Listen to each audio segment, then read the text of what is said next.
Bon, Alex, je pense que tu as fait une faute hier là, dans le premier de tes 2 textes. C'était un animal. 2 textes hier. Un avant-match et un après-match. C'est pas mal la norme, là. Mais merci de me placer sur un piédestal. Selon mon standard, là, c'est deux textes. Tu as écrit là, l'amateur pourrait sursauter en compulsant les statistiques. Tu voulais dire en consultant. Je pense que tu as fait une faute. Non, compulser, ça veut dire... Ça veut dire c'est exactement c'est examiner, consulter. feuilleter, consulter. Dans c'est ça. la définition, tu as examiner puis consulter aussi. Exact. Comme synonyme. Compulser, non? Tu connaissais pas? Enfin, peut-être, mais... Dans le dictionnaire des Jules, ça existe. Voilà, c'est ça. Je trouvais ça joli. Je trouvais que c'était une belle... Il y avait un niveau de raffinement. Puis c'est ça. Ah, ben c'est gentil de le souligner. Merci beaucoup. C'est ça qui est ça, hein?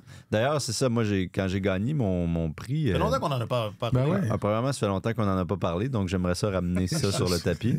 Et Jules Fournier, le prix Jules Fournier. Deuxièmement... Pour la qualité de sa plume. Moi, j'ai pas été honoré nulle part, là. Ouais, t'as pas fait de discours interminable? Non. Ah. Il me semble que je te verrais au centre de la glace. C'est vrai. Avec un équipement ou pas? Non. Ouais, mais non. Est-ce qu'il est trop tard? Est-ce qu'il y a une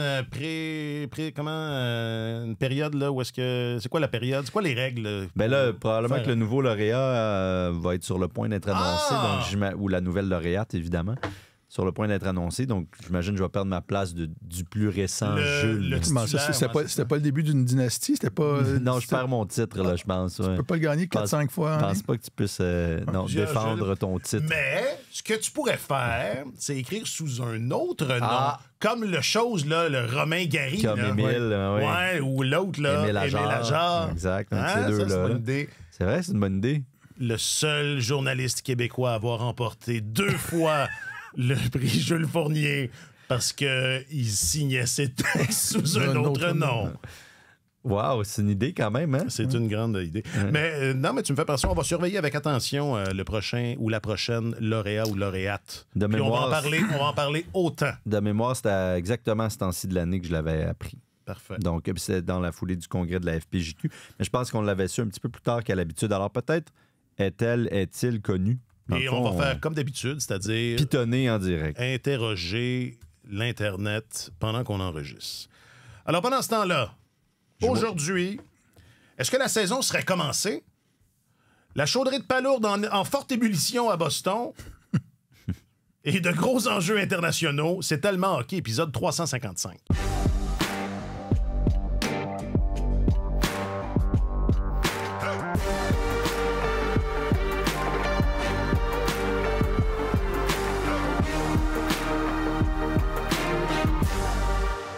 Avec notre chroniqueur principal au service des sports, M.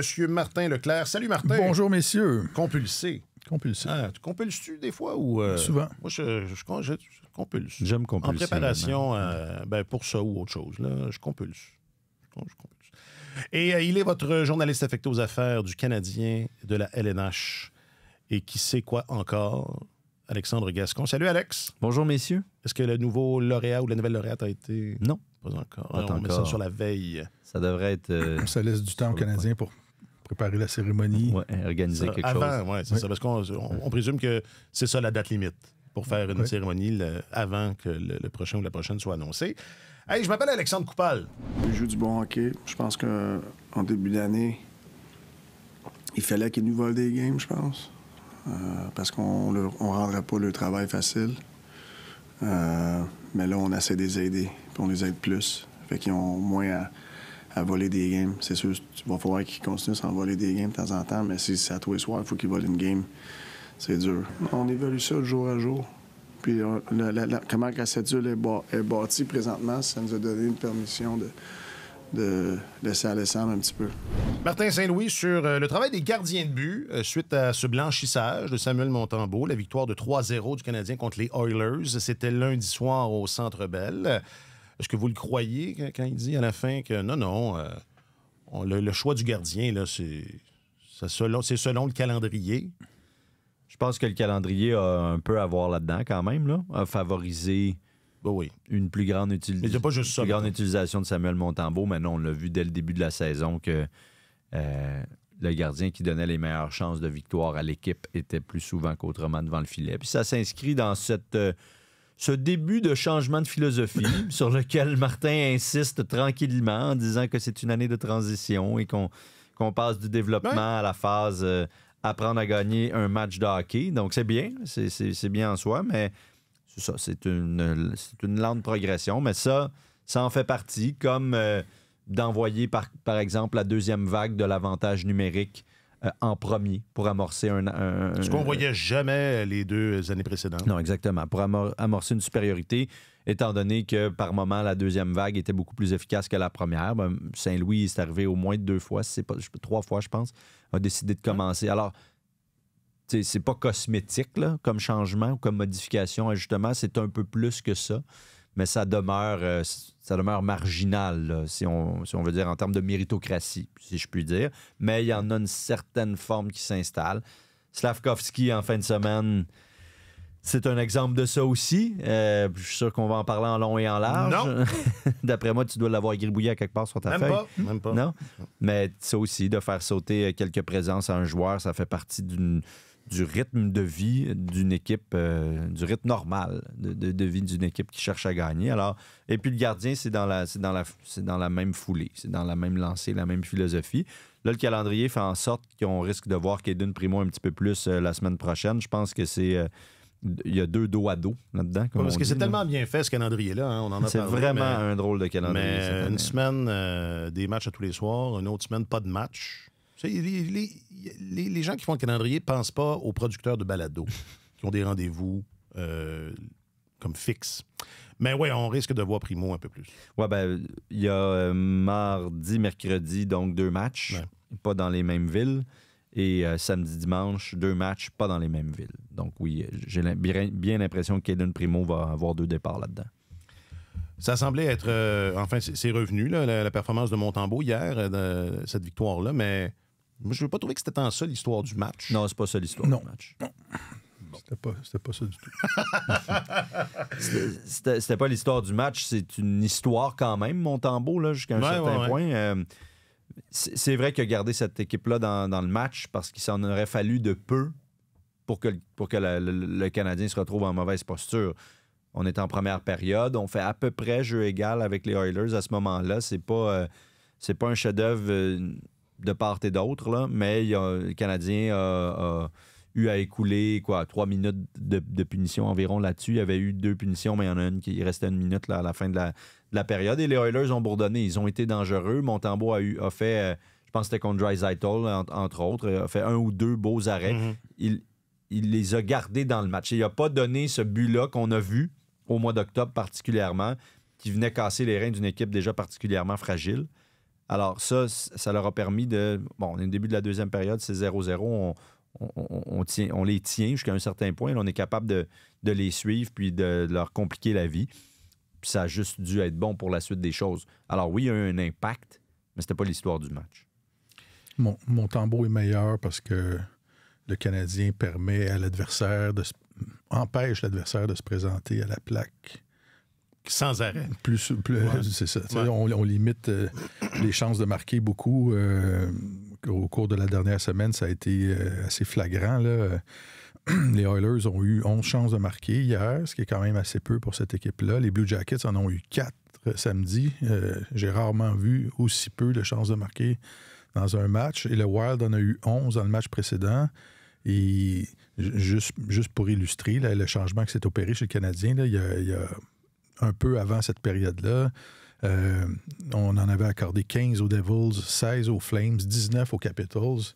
Alors, si tu limites le nombre de chances de marquer, si tu joues de façon plus étanche défensivement, ben, t'aides beaucoup ton gardien, tu le rends plus efficace. Puis, si on regarde là, Montembeault, si on inclut sa présence en relève contre Buffalo, là, ça fait 4 matchs de suite qui est très efficace. Il y a 965 de moyenne d'efficacité parce que l'équipe joue de façon responsable devant lui puis qu'on investit des efforts réels de ce côté-là.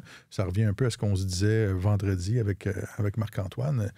Si le Canadien veut bâtir quelque chose, c'est la seule voie de salut. Là. Il faut que le mot défense revienne constamment dans le discours des joueurs. Puis on voit que, tranquillement, on voit que les joueurs semblent tirer une fierté de ça. Là, ils en parlent après les matchs, puis ils sont fiers de leur performance. Dire on s'est investi défensivement, on a été patient, on n'a pas fait de jeu farfelu, on n'a pas essayé d'avoir l'air des Harlem Globetrotters. Là. On fait des jeux qui laissent pas. C'est ça, des jeux simples qui ne permettent pas à l'équipe adverse de profiter de revirements. Et c'est ça. Fait que Montembeault avait 891 de moyenne d'efficacité au mois d'octobre. C'est pas parce qu'il était moins bon qu'en ce moment, c'est parce qu'il était bombardé de partout. Puis il se faisait bombarder de l'enclave. Il y avait des chances de marquer de catégorie A++, en grand nombre à chaque match. Mais là, c'est un travail plus collectif. Puis le gardien peut travailler normalement.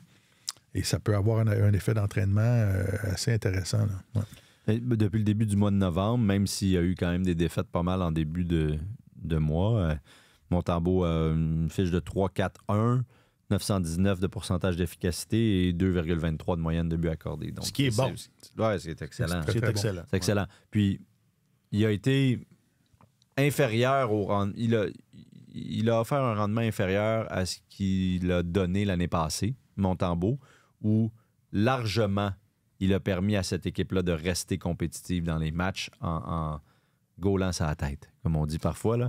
Quel est le terme? Quelle est l'expression? Je cherche une expression. Non, mais il était... Je ne sais pas si c'est au-dessus de... Est-ce qu'il offrait des performances supérieures à la moyenne, à sa moyenne à lui? Là. Je ne sais pas, parce qu'on est encore en train de le découvrir jusqu'à un certain point. Montembeault, à chaque année, il obtient de plus en plus de responsabilités, il joue de plus en plus de matchs, donc on ne sait pas jusqu'où ça va aller. Mais l'an passé, vous regardez les statistiques avancées, donc ce qu'on appelle les buts sauvés. Là, alors, un gardien X aurait donné tant de nombre de buts en fonction des tirs qu'il a reçus, de leur dangerosité, etc. Le gardien moyen aurait donné 20 buts, par exemple. Si tu en donnes 25, tu en as donné 5 de plus que le gardien moyen, puis si tu en donnes 15, 5 de moins. Montembeault était bien au-dessus, avait sauvé des buts pour le Canadien. Il se situait parmi les meilleurs gardiens de la Ligue nationale. Elle était dans le top 10, je pense, l'an passé, durant toute la saison. Donc, est-ce que c'est ça sa norme à lui? Je ne suis pas certain. Là, il faisait le travail. C'était un gardien numéro 1 moyen de la Ligue, ce qui est déjà bien correct. Il y a des équipes qui... le problème, c'est comme Martin le dit. C'est ça, exact. Le problème, c'est comme Martin le disait, c'est l'équipe qui n'est pas moyenne dans la Ligue. Ouais. Et là, ça a fini par paraître. Mais il est capable d'avoir de jolies fulgurances, Samuel Montembeault. Parfois, il donne l'impression qu'il est peut-être... Premier match de la saison... il a gaulé sur la tête. Oui. Puis c'est un peu ce que Saint-Louis disait, je pense, au début de l'année, pour gagner des matchs, on avait besoin que le gardien vole la rencontre, ce qui, là, n'est plus le cas, et c'est vrai. Autant, on peut pas dire qu'à Buffalo, le gardien a volé la rencontre, là, dans cette victoire de 7-5-là. Non. Même chose pour le match contre les Blue Jackets, même chose pour le match contre les Oilers. Donc ça, c'est forcément encourageant, parce que au début de l'année, même s'ils étaient 2-1 après 3 matchs, qu'ils avaient battu Ottawa, Toronto, tout ça, on sentait que c'était tellement fragile, que c'était assis sur rien. Là. C'était des victoires, c'était un peu du vent. Là, c'est comme lancer les dés. Oui, exactement. Je disais, moi, ça ne m'apparaissait pas comme l'histoire, parce que vous l'avez, je pense, très bien illustré. Là, ça ne l'était pas. C'est drôle parce que c'est la manchette. Tu regardes... C'est sûr. C'est un blanchissage. C'est un blanchissage, mais tu regardes les manchettes. C'est les Oilers. Dans tous les médias au pays, c'est ça. C'était les Oilers qui jouaient, mais c'est Montembeault, signe un blanchissage. Ça dépend. Moi, c'est pas ce que j'ai écrit, Martin. Ah, ben non, mais toi t'étais là, t'as vu. Mais en parallèle, c'est ça. Vous venez de l'illustrer, là. Je veux dire, c'est Montembeault, ça va bien depuis quelques semaines. Puis bon, il récolte peut-être seulement les fruits de ça. Mais moi, hier, je regardais le match, puis je me disais, c'est comme si soudainement, puis ça recoupe beaucoup le titre de ton texte d'après-match. D'ailleurs, quel était-il déjà? Je pense que c'était soudainement tout s'est mis en place. Parce que je regardais le match, puis je me disais, c'est comme si là, tout le monde, sauf peut-être une ou deux exceptions. As-tu Kirby dans le collimateur? Mais c'est comme là, si tout le monde était là. T'sais, tout le monde a comme trouvé son rythme. Vous n'avez pas cette impression-là? Parce qu'ils étaient nombreux. Là. T'sais, même Suzuki, Caulfield, au début de l'année, malgré les points, on se disait, c'est pas exactement ça qu'on a vu par les 2 saisons précédentes. Là, ça ressemble davantage à ce qu'on a vu les 2 saisons précédentes. Et on peut... Newhook joue beaucoup mieux depuis quelques... joue beaucoup mieux. C'est-à-dire qu'on dirait que les gars ont trouvé leur air d'aller. Oui, mais c'est pas soudain.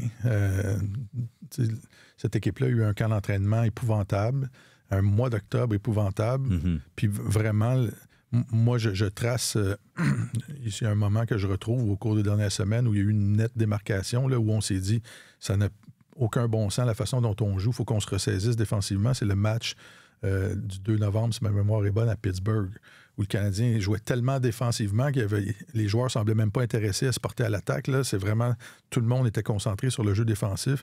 Puis c'est un processus qui a duré donc quelques semaines avant qu'on arrive à ça. Là. Il y a eu, ils ont trébuché une couple de fois après ça, mais là, le jello a fini par prendre. Puis écoute, tantôt, Alex parlait de Slavkovski qui a été collé au banc légèrement samedi dernier, mais c'est ça, à un moment donné, l'entraîneur, pour une rare fois, a montré que ça pouvait être inacceptable aussi de ne pas respecter le plan de jeu et qu'il fallait jouer simplement.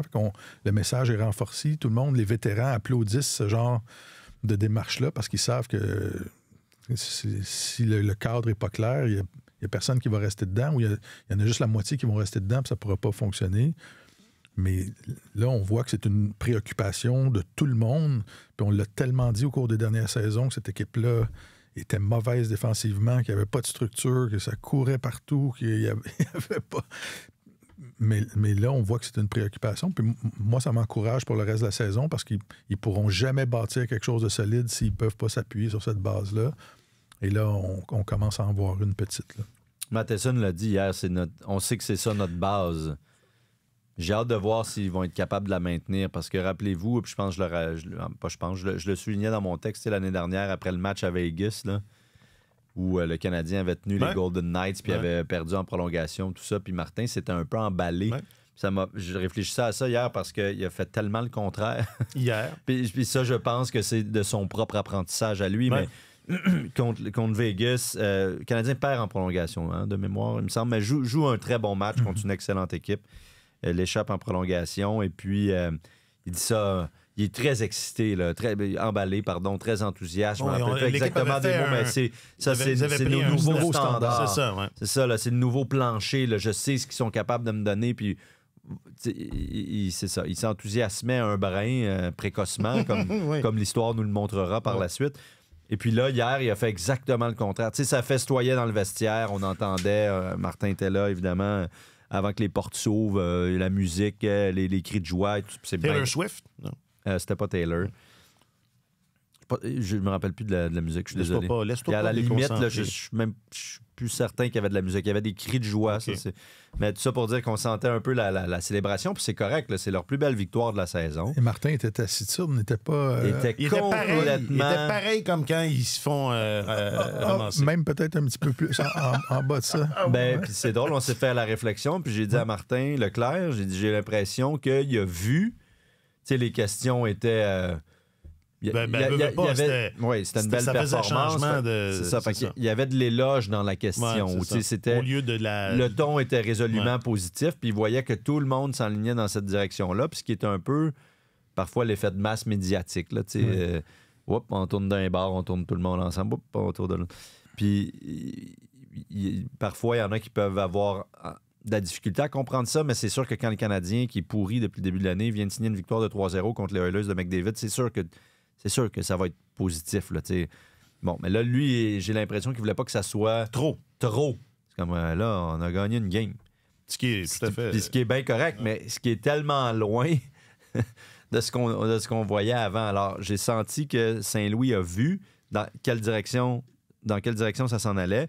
Puis il a juste essayé de ramener ça en disant, oui, ils ont fait leur travail, ils ont bien joué, Goulet, c'est un guerrier, Slavkovski, c'est un pas dans la bonne direction. Il est demeuré très, très posé. Puis c'est bon, c'est bien, je pense. Jacques Lemaire m'avait dit une fois, j'essaie de dire à mes joueurs le moins souvent possible que je les trouve bons, même quand ils le sont. Parce que aussitôt que je leur dis, ils lèvent le pied, ils sont satisfaits, puis ça se met à se désagréger. Puis honnêtement, est-ce que tu peux arriver avec des pompons en conférence de presse quand tu es En bas de classement comme ça, oui. C'est supposé d'être la routine de jouer de façon responsable. Et j'aime ça. Ça veut dire que les standards, il montre à son équipe que ses standards à lui sont plus élevés que ça. Mais je lis une biographie sportive en ce moment. Puis, est-ce que c'est bon? Oui, c'est excellent. Combien de mots? Je vous la recommande. Je pense que c'est plus de 100 000. Peut-être 110 000. 110. À chaque semaine. Ça, c'est de la bonne biographie. Bon. Puis le protagoniste principal, donc Gilles Lupien, parle de Scotty Bowman, puis d'à quel point il l'a apprécié ou pas. Puis ce qui m'a marqué, c'est comment Bowman essaie de niveler son vestiaire. Oui. Donc, pas de rabaisser ses joueurs vedettes, mais de les ramener sur terre. De les garder sur terre. De les garder sur terre et d'élever les gars qui ont le dos pour un rôle moindre, tu sais. Je suis en train de l'aller, moi. OK. Martin, je trouvais que tu avais l'air très au courant. Puis il y a quelque chose de... C'est pas exactement ce que Saint-Louis a fait hier, mais il y avait quelque chose de ça, de retrouver l'équilibre au niveau de l'équipe, là, du collectif, tout ça. Je trouvais ça intéressant. Je voulais juste établir que moi aussi, je sais lire.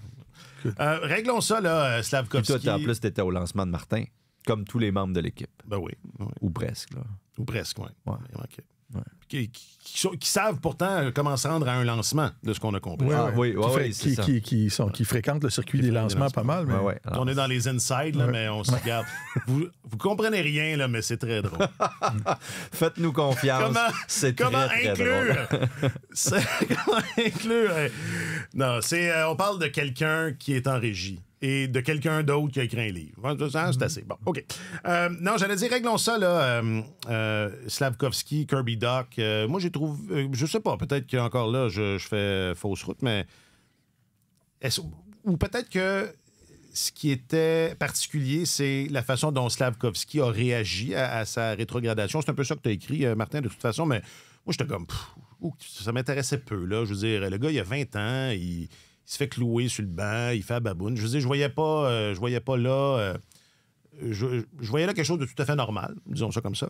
Et à l'inverse, moi, je l'aime Kirby, là, puis j'espère là, qu'il va retrouver son FU dans son jeu, parce que je veux pas qu'il marque des buts, je veux pas qu'il fasse 100 points. J'aimerais ça qu'il retrouve qu'on le voit, là, qu'il se passe quelque chose. T'sais.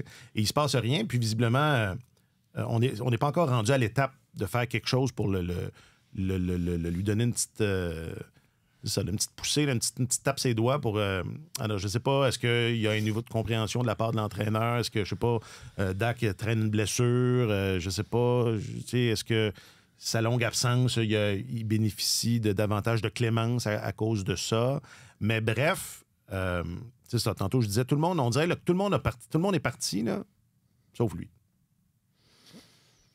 Non? Écoute, je ne dirais pas que tout le monde est parti, mais comme entraîneur, il faut faire attention aussi de ne pas frapper sur un gars qui est à terre des fois. Là. Si tu essaies de le placer dans des circonstances pour le relancer, je suis sûr que Martin Saint-Louis garde en tête le genre de saison que Dach a eu la saison dernière. Là. Il a regardé jouer ses coéquipiers pendant 80 matchs et demi.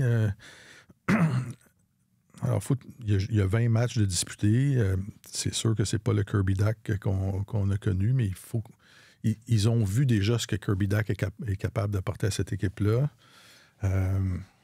Peut-être qu'ils jugent que l'effort est là. Ils le voient travailler et tout ça, mais quand un gars est en difficulté, il faut faire attention aussi. On n'a pas toutes les informations que détient Martin Saint-Louis à l'heure actuelle. Est-ce qu'il traîne encore un petit quelque chose? Mais c'est ça. Fait que, moi, je suis pas prêt. Je trouve que les gens tirent vite à boulet rouge sur Kirby Dach. Vous direz, qu'est-ce qu'il fait? En même temps... Très vite, c'est un petit gars qui est arrivé à Montréal, qui avait peu confiance, qui avait perdu sa confiance, qui avait eu des moments difficiles à Chicago. On l'a relancé assez vite. Martin Saint-Louis a fait quand même une belle opération là, avec lui de redressement, de remise à niveau. Puis... ils savent qu'il est capable d'aller jusque-là. Alors, je pense que ça vaut la peine d'être patient aussi. Là. Puis c'est pas comme s'il y avait 1000 options pour jouer au sein du premier trio non plus sur le côté droit. Là. On l'avait dit au début de l'année, là, avant la moitié de la saison, c'est probablement un peu prématuré pour porter un jugement. Ah, j'avais pas retenu ce détail. Ben, je suis d'accord avec toi qu'on aimerait tous le voir plus combatif. Moi, je parle pas je parle pas de mettre la rondelle dans Mais hier, tu vois qu'il essayait par moment quand même. Il s'est coltiné un peu avec Josh Brown, qui n'est pas le premier venu, là, 6 pieds 5, 220 livres, qui se bat avec tout le monde dans la Ligue américaine. Ça, je pense pas qu'il l'a perdu. Je pense que c'est un gars qui est en quête de repères là, complètement. Ça reste qu'il n'a pas joué pendant près d'1 an et demi à une période cruciale de son développement. Il n'a jamais vraiment connu de saison complète dans la Ligue nationale. Ça a toujours été compliqué. Donc, on souhaite que ces blessures-là soient derrière lui, mais c'est sûr qu'il est en retard jusqu'à un certain point. Martin Saint-Louis doit être déçu de le voir, à ce niveau-là, mais probablement pas surpris. Il y a effectivement peut-être des choses qu'on ne sait pas, mais ça peut prendre du temps, effectivement. Puis je pense qu'il va falloir le donner à Dak. Tu sais. On y donne, parce que moi, je trouve que la leçon de ce début de saison-là, puis je disais... j'ai l'impression que tout le monde est parti. Là. Puis Martin, tu avais l'air de dire que j'étais enthousiaste. Parti. Hier, tout le monde a bien joué défensivement. Non, mais depuis 2 semaines. Là... Je pense qu'on peut souligner la progression d'Arbor Jackay. Absolument. Qui est un bon duo avec hier était parfait, tout à fait. Moi, je trouve que Condotta a apporté quelque chose. Au centre du 4e trio. J'aille pas ce 4e trio. Il commence à avoir une identité. Heinemann frappe, s'implique physiquement, échec avant soutenu. Condotta, c'est un gars qui doit avoir du leadership. Là. Ils l'ont nommé capitaine à Laval, mais un gars qui a dû gagner chaque échelon qui a gravi dans l'organisation puis dans le hockey, puis qui se présente à tous les soirs. Il fait rien de compliqué, il fait jamais mal à l'équipe. Nous aussi, s'implique physiquement. Écoute, moi, je pense que ça a donné une profondeur différente par rapport à ce qu'on voyait au début de la saison. Là. Ouais. Alors, je suis d'accord avec toi, c'est un 4e trio intéressant. Puis juste pour finir sur Dak, c'est ça que je cherchais puis que j'avais oublié, c'est que Martin Saint-Louis en a parlé il y a peut-être une semaine ou deux, je me rappelle plus exactement, et il a dit quelque chose comme en ce moment, la seule affaire qui compte ou la priorité avec Dak, c'est de le réparer. Comme un peu brisé, là. Puis il l'avait dit très clairement en réponse à une question sur lui, mais qui n'était pas du genre hey, tu penses que ça serait le temps de sévir à son endroit, là, mais essayez d'autres choses. Il était allé là de lui-même en disant c'est sûr que pour l'instant, il ne retournera pas au centre. On lui enlève ses responsabilités-là. On veut qu'il se concentre sur se relancer, lui. Alors, je pense qu'il y a vraiment cette mentalité-là.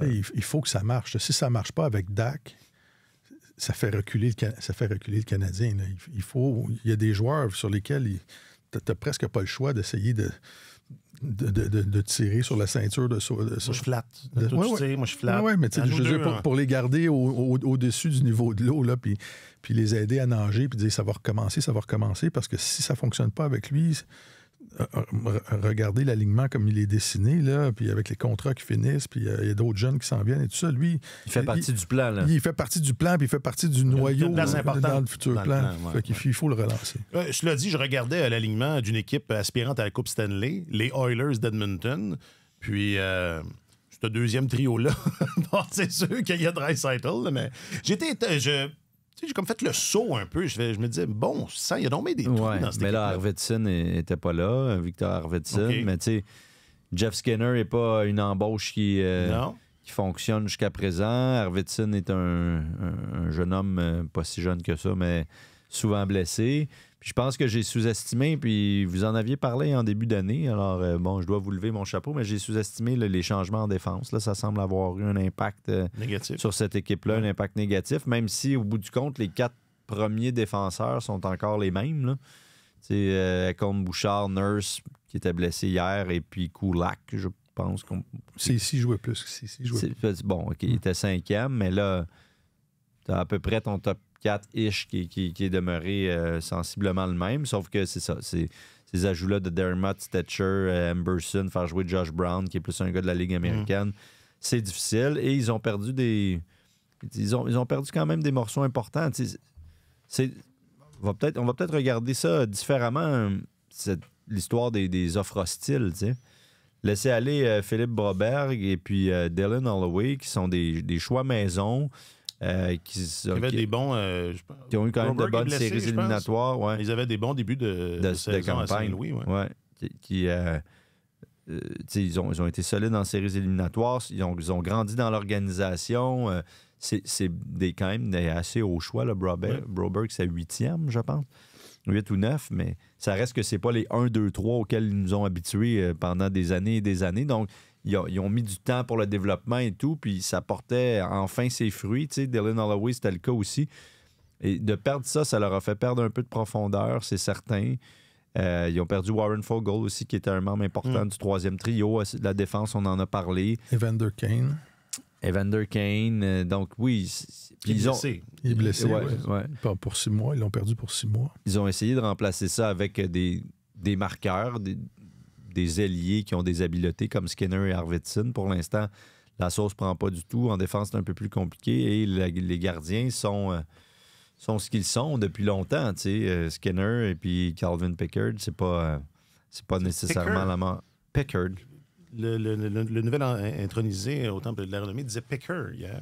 Pickard, OK. Donc... je pensais que c'était Pickard. Mais enfin, j'ai une petite parenthèse. Peut-être. Et puis, donc, c'est pas la mer à boire, et puis ça paraît. Ouais. Alors, c'est une équipe qui a quand même ses failles. Là. Et c'est la 2e équipe la plus vieille de la Ligue. Là. Tu regardes ça, Derek Ryan. Ça, c'est bon. Hein? Ça, c'est bon. Ben, faut que tu sois encore performant. C'est ça. Tu sais, Derek Ryan. Derek Ryan a 37 ans. Adam Henry a 34 ans. T'as le bon vieux Corey Perry qui était au sein du 2e trio hier, 39 ans. Il n'y avait pas de Cousin qui est complètement perdu. Oui, c'est ça. Tu sais, Draisaitl hier. Pauvre Draisaitl. 2e trio. Il y a un symptôme. Il y a des trous. Nugent Hopkins n'a pas une grande saison. Ça ne fonctionne pas. Zach Hyman, on rigolait hier sur la passerelle. Est-ce qu'il va être le premier gars à avoir marqué 54 buts une saison et en marqué 8 la saison suivante, à répondre avec une saison de 8 buts. Et il joue avec Connor McDavid. Là, il joue avec le meilleur joueur des 20 dernières années dans la Ligue nationale pour fournir des passes décisives, là, pour permettre à ses coéquipiers de marquer. Il a juste 3 buts et Nugent Hopkins a juste 1 but. C'est assez épouvantable. Tu es en train de dire que c'est comme, hier on s'amusait, c'est comme le Rob Brown ou le Warren Young. De Mario Lemieux. Il en manque un. À qui Mario a fait compter 49 buts dans le cas de Brown et 40 dans le cas de Warren Young. Les gars, il y a de la connaissance dans ce studio. On regarde pas le match, on se fait juste des questions quiz. On veut juste partager notre science. Notre science, exactement. Et les Oilers, d'ailleurs, blanchis hier. 3e fois, j'ai sorti cette statistique, puis je n'ai pas trouvé où la mettre dans mon texte, fait que je vous la partage. C'est vous qui êtes pris avec. C'est la 3e fois depuis le début de la saison qu'ils étaient blanchis, donc 3 fois en 19 matchs, ce qui est quand même beaucoup et hautement inhabituel pour eux. C'est arrivé 3 fois dans les 144 matchs précédents. Mais c'est ça que tu avais compulsé là, avant le... J'ai compulsé ça pendant le match. Non, puis avant le match, tu avais compulsé que le Canadien avait une meilleure attaque que les Oilers. Ouais, ça, et ça s'est accentué après. C'était un peu de la rigolade, là, dans le sens que... C'était ça pareil.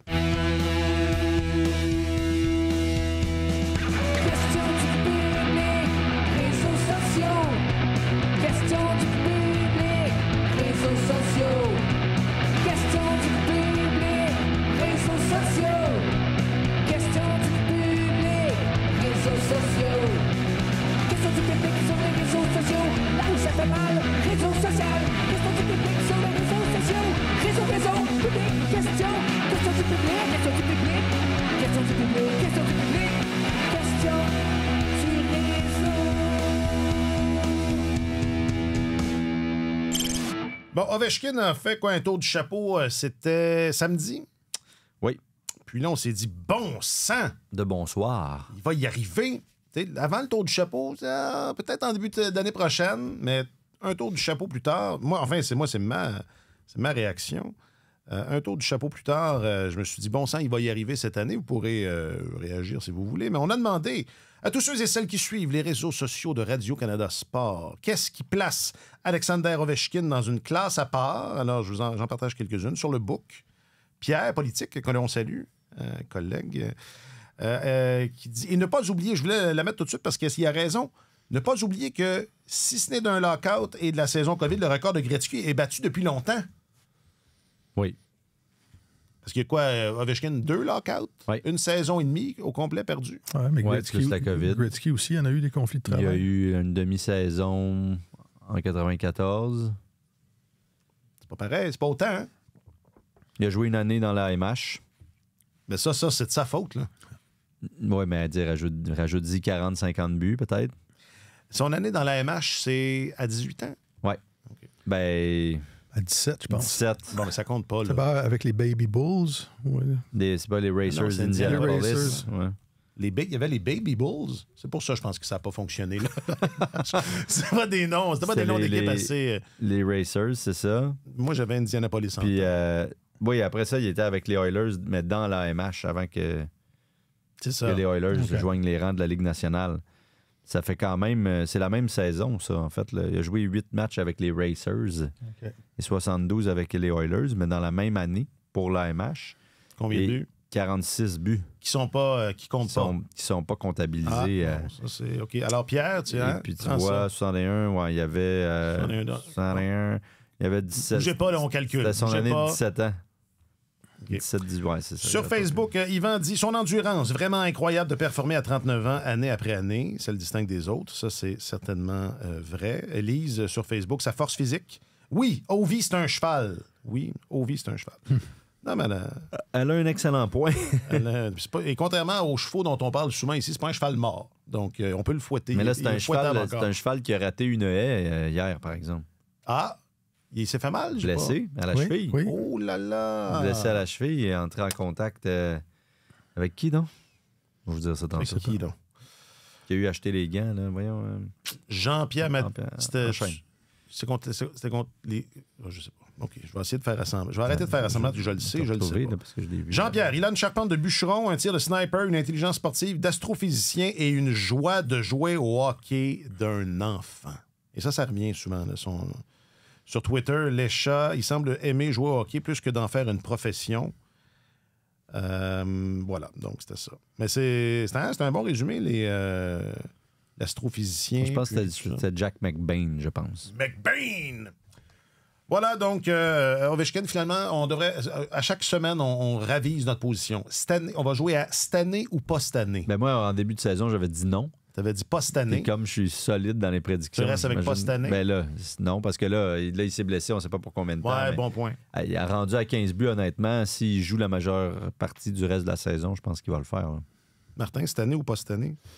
Je m'en fous. Cette année ou pas cette année? Ta question ne m'intéresse pas. Ça devrait être intéressant en fin de saison. On devrait courir après d'ici là.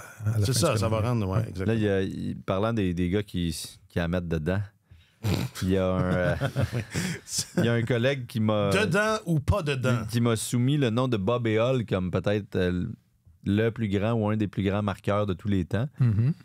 Puis que aurait-il battu le record de Gretzky s'il n'avait pas joué autant dans l'Association mondiale de hockey? OK.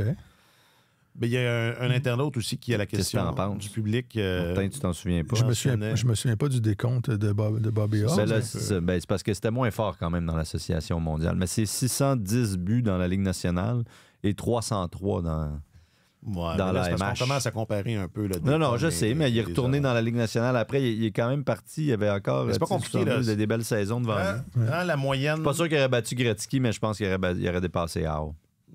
Ben, parce qu'il y a quelqu'un... Excusez-moi, ça m'intéresse, ces discussions. À la réponse à... C'était à une époque où il se marquait vraiment beaucoup de buts. Oui. Et il y a quelqu'un... Il y avait un tir foudroyant. Bobby, ouais.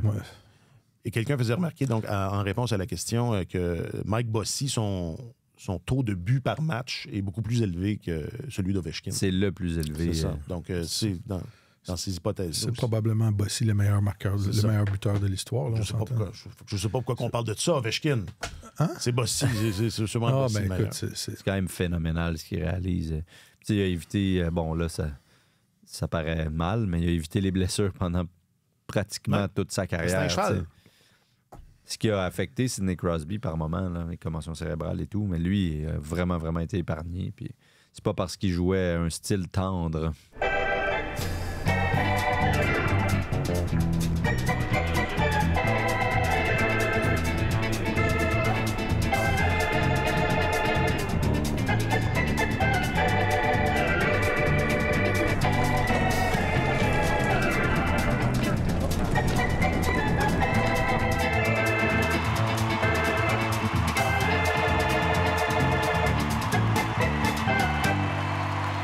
ça fait quelques semaines qu'on en parle.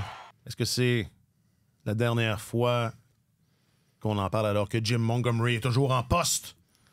Parce que on l'a évoqué, hein, Martin, au cours des dernières semaines. Il y a eu la taloche à Brad Marchand, Pasternak qui chauffe le banc. Avant ça, on a beaucoup parlé de Jeremy Swayman aussi. Puis, visiblement, hein, c'est ça. C'est toujours mieux de partir en même temps que tout le monde. Parce que Swayman n'est pas tout à fait Swayman depuis le début de la saison. C'est dur pour un gardien quand tu commences au début de la saison, pas de camp d'entraînement. Là. Et le fait que Montgomery a commencé la saison...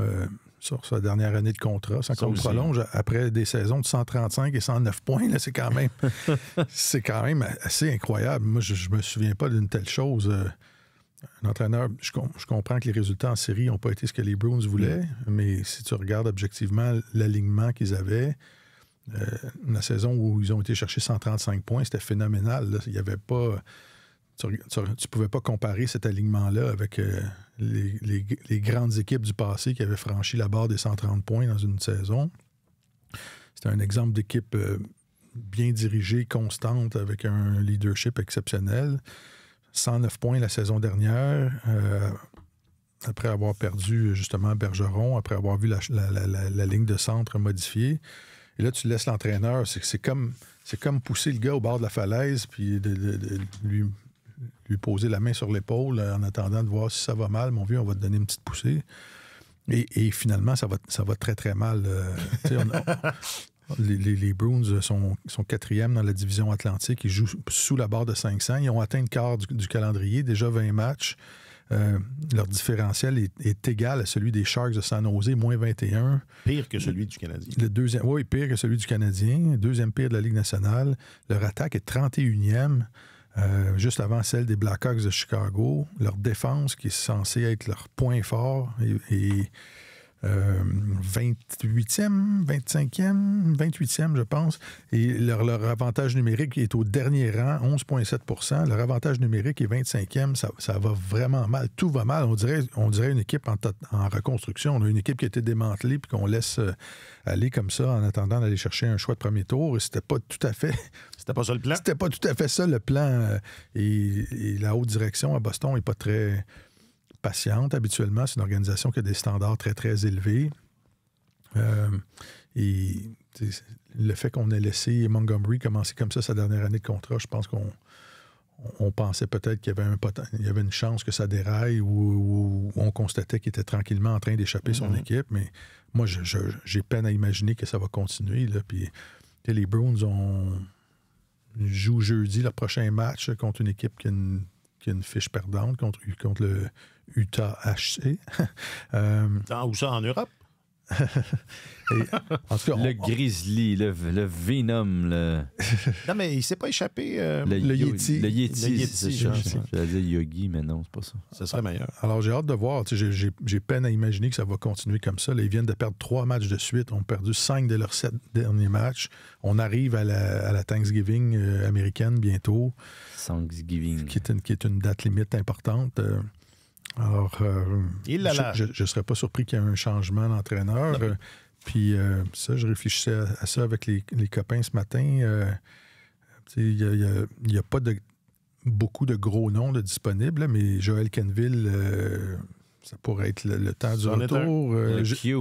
Gérard Galland pourrait être un candidat aussi, mais je ne vois pas un entraîneur peu expérimenté ou sans expérience de la Ligue nationale arriver là. Todd McClellan aussi, qui est disponible. Ouais. Qui était quand même un entraîneur qui a eu beaucoup de succès partout où il est passé. Ouais. Fait que je pense pas que Jim Montgomery va faire de vieux os. Soit assis sur une chaise très, très solide présentement. Et ça l'amène à Montréal. Non, c'est pas vrai. Mais il parle français, là, tout le monde. Il parle français. Il a joué avec Kent. Et ça, on le sait. C'est la filiale de Boston. Exact. Est-ce que Montgomery, où est son chalet? La filiale de Boston, c'est un Montréalais. Oui, je sais. Puis Kent aussi. Non, mais ils ont vécu à Boston. C'est la filière des Montréalais exilés à Boston. C'est ça. Exact. Voilà. Mais Jim, ils ont joué ensemble pour les Patriotes du Cégep Saint-Laurent. Arrête donc. Et ça me réchauffe beaucoup le cœur. Pas pour les Lions du Lac-Saint-Louis? Peut-être aussi. Hein? Mais parce que tu viens de Ville-Saint-Laurent. Oui, puis j'ai joué dans cette aréna-là. Arrête donc. Ouais, aussi. Donc, avec du monde qu'on connaît? Très belle aréna, je sais pas, peut-être. D'autres récipiendaires? Nathaniel Mercier, ça te dit-tu quelque chose? Non. Non, je connais pas. Non, mais... donc, bref, alors il y a... Non, parce que souvent, avec cette direction-là, on cherche le lien, la connexion. Le chalet. Non, je fais des blagues, mais sans farce, je pense que ça ferait un excellent entraîneur associé à Martin Saint-Louis. Ça a vraiment pas... Come on. Je dis pas que ça va arriver ni rien, absolument pas. Non, mais ce bateau a quitté... ce navire a navigué. Ben oui. Non, ce train a quitté la gare. Il va se retrouver un poste d'entraîneur-chef assez rapidement, je pense. Que oui. Moi, tu penses qu'il n'accepterait pas un poste d'adjoint comme ça? Ouais. Ben non, il est en pleine gloire. Non, je pense que oui. Oui, non, sûrement. Son nom est bon. Non, puis juste pour fermer cette parenthèse que tu ouvres, on en a parlé quand même au cours des dernières semaines. On se disait peut-être que Martin, à vrai dire, depuis qu'il est arrivé, on se dit peut-être que Martin aurait besoin d'un peu de soutien, là, mais ça arrivera. Si c'est pas arrivé, ça arrivera. Je vois pas un scénario où ça arriverait. Non, peut-être pas. Ben, il est quand même allé chercher... il a mis la main sur son ancien entraîneur adjoint, Roger Grillo. Un portrait de Roger c'est ça, Grillo. j'ai pensé, je pourrais faire ça. Je pourrais essayer de faire ça. Je pourrais faire ça. Sous le thème « Who are you? » Ouais, c'est ça. Qui es-tu? And where are you? Ouais. C'est ça. Ben, les 5 W, là. Coudon. C'est le journalisme. Finalement, le journalisme. Le journalisme. OK. Non, mais juste pour finir sur Boston, tu as mis quand même 2 noms d'entraîneurs québécois dans ta liste de candidats potentiels. Ça m'a surpris. Alain Vigneault puis Michel Therrien? Non. Non, mais c'est arrivé déjà aux Bruins d'aller dans la Ligue américaine, là, de prendre des gars qui ont peaufiné leur art dans la Ligue américaine. Mais j'ai juste fait une liste des récents entraîneurs de la Ligue nationale. Il y avait Pascal Vincent, qui a été un peu à Columbus, mais qui dirige l'équipe la plus performante dans la Ligue américaine présentement. Ça va bien, Yann Laperrière, qui a été adjoint longtemps dans la Ligue nationale, qui dirige dans la Ligue américaine à Lehigh Valley, puis qui est un peu le style des Bruins de Boston. Ouais. Il y a une dentition à la Bruins de Boston. Et c'est ça. J'avais ajouté Joël Bouchard, mais il n'y a pas d'expérience comme entraîneur dans la Ligue nationale, mais beaucoup d'expérience dans la Ligue américaine. Ouais. Il a joué dans la Ligue nationale. Mais je pense qu'ils vont y aller avec quelqu'un qui a vraiment... Oui, pour une équipe comme celle-là. S'il y a du changement, ils vont y aller avec quelqu'un qui a du vécu et qui est encore... qui a encore peut-être un statut supérieur à celui de Montgomery. Oui, parce que tu regardes ça, là, Hampus Lindholm est blessé pour plusieurs semaines, donc c'est sûr que ça fait très mal, mais sur papier, ça reste une excellente défense. Lindholm, Charlie McAvoy, Brendan Carlo, tu as là un top 3 extrêmement solide. Ouais. Mason Lohrei, qui est jeune, s'est quand même affirmé l'an passé en série. Ils sont allés chercher Nikita Zadorov, qui est tout croche depuis le début de la saison, mais dont on sait qu'il est capable d'être un défenseur 4e, 5e, extrêmement efficace. Donc, il y a ça. Ils ont un excellent gardien devant le filet. À la base... Il y a vraiment quelque chose dans cette équipe-là encore, même si c'est plus ce que c'était. C'est sûr qu'au centre, ils ont un peu plus de faiblesse. L'autre, Lindholm... Mais sur papier, c'est supposé d'être mieux que l'an passé. Oui, parce que Elias Lindholm est là. Ça. Mais des fois, ça peut prendre du temps là, avant de... Ah, la patience. On connaît ça, nous, à Montréal, la patience. Oui, beaucoup. Alors, on prêche. On prêche. On est peut-être même un peu passé ce stade-là de la patience. Mais on l'étire. Mais quand tu regardes sur les ailes, c'est quand même plus difficile. À l'attaque, c'est vraiment une formation qui est loin de ce qu'elle a déjà été. Là, pour vrai, on est rendu avec Tyler Johnson, le pauvre Tyler Johnson, qui est sur le 4e trio. Jeffrey Truchon-Viel, qu'on appelle juste Jeffrey Viel maintenant, gagnant de la Coupe Memorial avec Noah Dobson et le Titan d'Acadie Batters. Qui a eu acheté les gants d'ailleurs hier dans un combat féroce. Ils ont perdu DeBrusk, c'était un joueur important dans leur équipe. En fait, c'est ça, ils l'ont laissé aller. On entendait depuis des années, mais c'était un marqueur de 20 buts un gros éprouvé. Là. Danton Heinen était bon aussi. Là, 17 buts la saison dernière. James Van Riemsdyk, c'est un vétéran qui faisait des bonnes choses. Il a marqué. C'est sûr que c'est plus un gars qui est à son apogée, mais ils ont perdu. Poulet du printemps. Ils ont perdu des vétérans solides. Alors, ce sera peut-être le sujet principal de notre balado vendredi. On se le souhaite, parce qu'à l'horizon, il n'y a pas grand-chose à l'horizon. Il se passe toujours quelque chose. T'as raison, Martin, t'as raison. Il y a toujours Chaque fois qu'on pense manquer de matériel, moi, je me replonge au cœur de la pandémie. Pendant combien de temps on a fait des balados alors qu'il n'y avait pas de hockey? Trop longtemps. Et c'était toujours intéressant, pareil. Avez-vous croisé Kyle Dubas? sur la passerelle. Oui, je l'ai vu, Kyle. Il change pas, hein?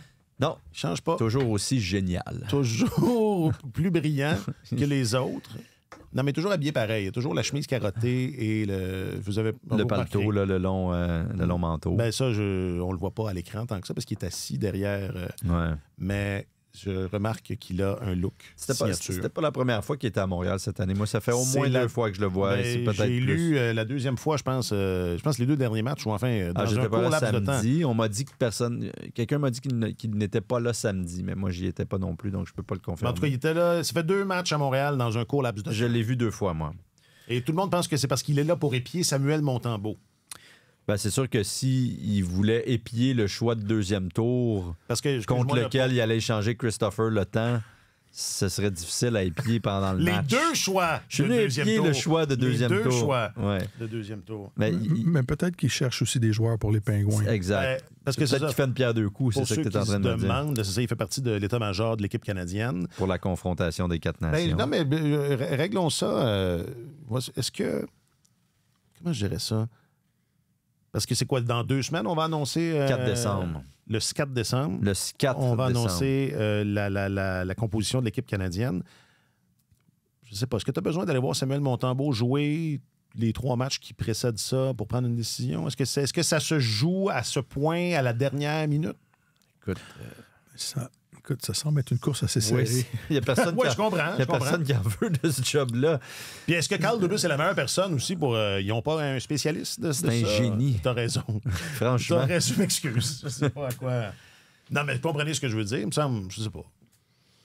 Je suis pas convaincu, moi, que Dubus, ça fait 2 matchs. T'aurais préféré un Sean Burke, mettons, ou un... Non, mais ce que je dis, c'est que pas tout le monde fait cette corrélation-là. Tout le monde dit Dubus est là pour épier Samuel Montembeault. On n'est pas sûr. On n'est pas certain. Ils venaient peut-être voir Connor McDavid, peut-être qu'ils sont pas sûrs. C'est ça, exactement.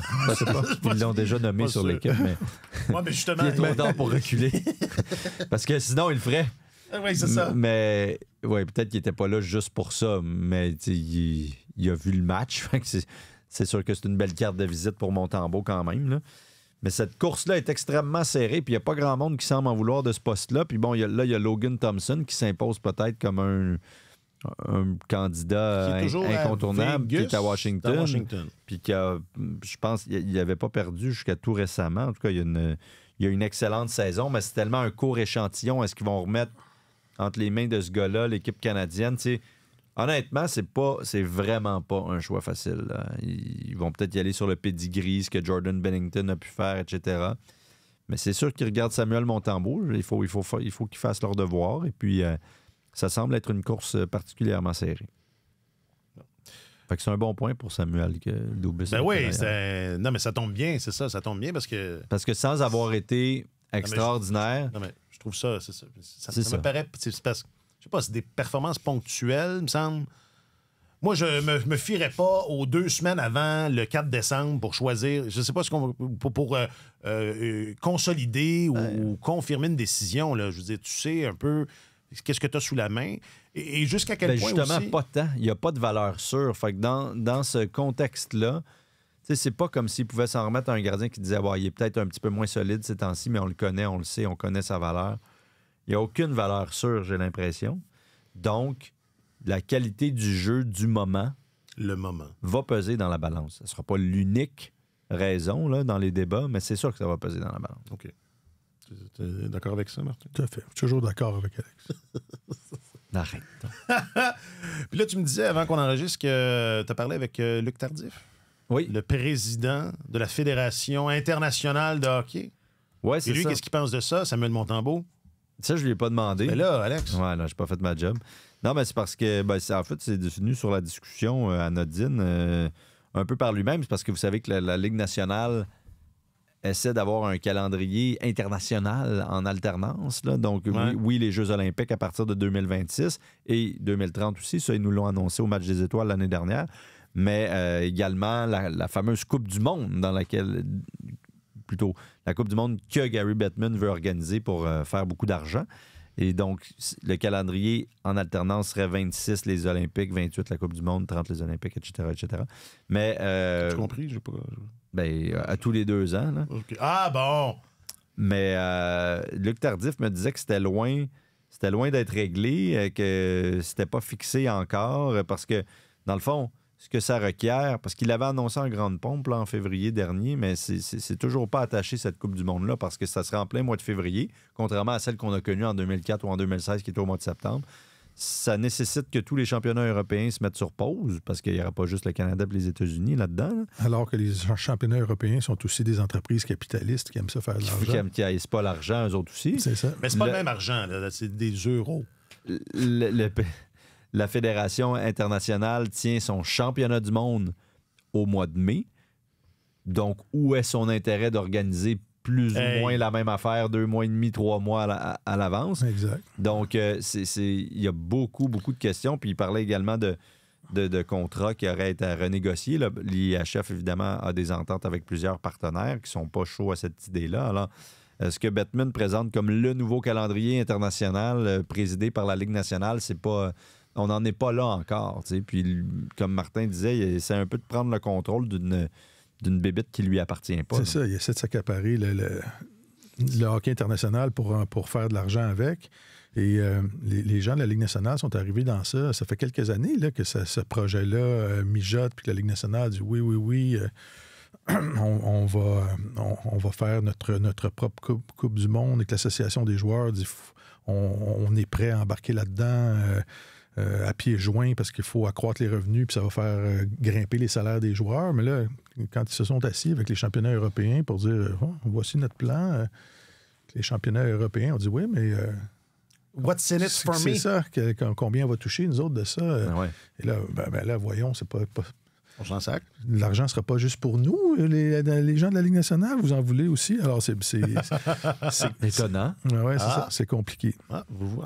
C'est de l'argent. C'est très, très compliqué. Oui, puis ça, c'est ce qui fait que là, il y a tout un rebrassage de cartes dans les calendriers internationaux. Puis Tardif disait pour l'instant, on aurait probablement à briser un contrat de marketing parce que la compagnie avec qui ils font affaire n'est pas très, très intéressée à cette Coupe du Monde-là en février présentée en Amérique du Nord. Il dit ça, c'est notre argent. Les compétitions internationales, c'est du ressort de l'IHF. Cet argent-là, on le réinvestit dans les U18, les U20. C'est une grande source de financement pour la fédération. Exact. Ben oui, c'est leur principale source de financement, beaucoup plus que le mondial junior. Nous, on a l'impression que c'est gros ici, là, au pays, mais en Europe, ça a très peu de résonance, en tout cas beaucoup moins. Donc, le championnat du monde, c'est là où ils font leur argent puis qu'ils réinvestissent dans les autres programmes, les U20, les U18, je disais, les femmes, les hommes. Donc, il y a tout ça. Et parallèlement à ça, il y a les femmes aussi, dont le championnat du monde est traditionnellement au mois d'avril, donc un mois avant celui des hommes, et qui, là, avec la Ligue professionnelle en Amérique du Nord, avec la fameuse série de la rivalité entre le Canada et les États-Unis, avec tout ça, il y a eu une demande de la LPHF directement à la Fédération internationale de hockey sur glace pour déplacer le championnat du monde féminin. Puis là, on regarde plusieurs options, dont le mois de novembre. Mais encore là... ça serait avant... pendant les camps. Oui, ou c'est ça, peut-être juste avant. Ouvrent, exact. Mais là, Tardif me disait... Mais là, nous, là, ils viennent de déplacer. Cette saison-ci commence fin novembre.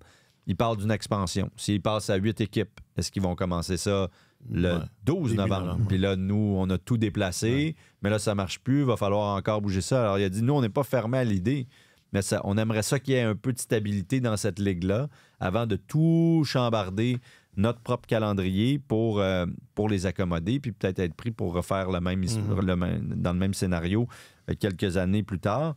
Donc, il y a ça, c'est compliqué, puis on a tendance à oublier les autres divisions aussi, là, parce qu'évidemment, on se focalise, et c'est normal jusqu'à un certain point, sur la crème de la crème, l'élite des nations dans ces compétitions-là. Mais le championnat du monde féminin, il y a les autres divisions aussi, là. Puis les autres divisions, il y a des relégations, tu peux être promu, il y a, pour elle aussi, là, ça a des implications. Ça a un impact, ça existe. Des gros alors, impacts financiers. De tout chambarder le calendrier, ça a beaucoup plus ça a de l'effet sur beaucoup plus de gens et de fédérations, de nations que le statu quo. Parce que le statu quo n'est plus acceptable, je ne sais pas si je peux dire ça comme ça, mais n'est plus idéal pour 2 pays essentiellement, qui pèsent lourd dans la balance, là, mais pour le Canada et les États-Unis. Donc, il y a toutes ces considérations-là aussi. Apparemment qu'on leur a même demandé de ne pas mettre de championnat du monde en année olympique. ce qui peut se défendre, là, comme ça se voit dans plein d'autres disciplines, dans plein d'autres sports. Mais bref, il y a... Ça brasse. Il y a tout un... Une tentative de réorganisation du calendrier international autour des ligues professionnelles. Et bizarrement, l'argent fait partie du nœud du problème.